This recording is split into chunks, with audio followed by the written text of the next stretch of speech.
చంద్రబాబు నాయుడు గారో లేకపోతే ఇతరులు, ఆ తర్వాత రాజశేఖర రెడ్డి గారు ఈ సైబరాబాదును హైటెక్ సిటీ ప్రాంతాన్ని అభివృద్ధి చేస్తామంటే అందరు నవ్విండ్రు. ఇది అయ్యేదేనా? ఔటర్ రింగ్ రోడ్డు వచ్చేదేనా? అంతర్జాతీయ ఎయిర్పోర్టు పూర్తి అయ్యేదేనా అని. కానీ ఇవాళ మిత్రులారా, మీ కల్లారా చూస్తున్నారు ఈ అభివృద్ధిని. ఔటర్ రింగ్ రోడ్డును చూశారు, అంతర్జాతీయ ఎయిర్పోర్టును చూశారు, హైటెక్ సిటీని చూశారు, గచ్చిబౌలి చౌరస్తాను చూశారు. ఒకనాడు ఈ ప్రాంతానికి రావాలంటే 6 తర్వాత ఊరికి పోయినట్టు ఉండేది.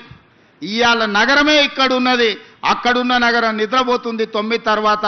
ఇక్కడ 24 గంటలు ఉద్యోగ ఉపాధి అవకాశాలతోని తలతల మెరుస్తుంది. ఈ ప్రాంతం కలకలలాడుతుంది. ఈ ప్రాంతం నుంచే ఈరోజు రాష్ట్రానికి అత్యధికంగా పన్నులు వసూలవుతున్నాయి. ఈ ప్రాంతాన్ని అభివృద్ధి చేయడం మా బాధ్యత. కేసీఆర్ గారు నాయకత్వం వహించిన ఖైరతాబాద్ 7 అసెంబ్లీలు అయి 7 మందిని ఎమ్మెల్యేలు చేసింది. ఈరోజు మా మిత్రుడు అరికపూడి గాంధీ నాయకత్వం వహించే షేర్లింగంపల్లి కనీసం 4 అసెంబ్లీలు అవుతుంది 29ల.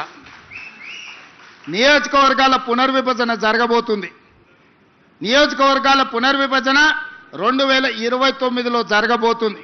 2009లో ఏ విధంగా అయితే 6-7 మంది కొత్త ఎమ్మెల్యేలను అందించడానికి ఖైరతాబాద్ ఉపయోగపడ్డదో, రేపు ఈ షేర్లింగంపల్లి నియోజకవర్గం కూడా ఈరోజు మిత్రుడు అరికపూడి గాంధీ చేస్తున్న అభివృద్ధి మళ్ళా 4-5 ఎమ్మెల్యేలను కొత్తలను తయారు చేయడానికి ఉపయోగపడుతుంది. తప్పకుండా ఈ ప్రాంతాన్ని అభివృద్ధి చేస్తాం. ఆనాడు అన్ని సీట్లను అరికపూడి గాంధీ గెలిపించే బాధ్యత ఆయనదే. ఎందుకంటే ఆయన అడిగిన అన్ని నిధులు ఈరోజు మేము ఇస్తున్నాం.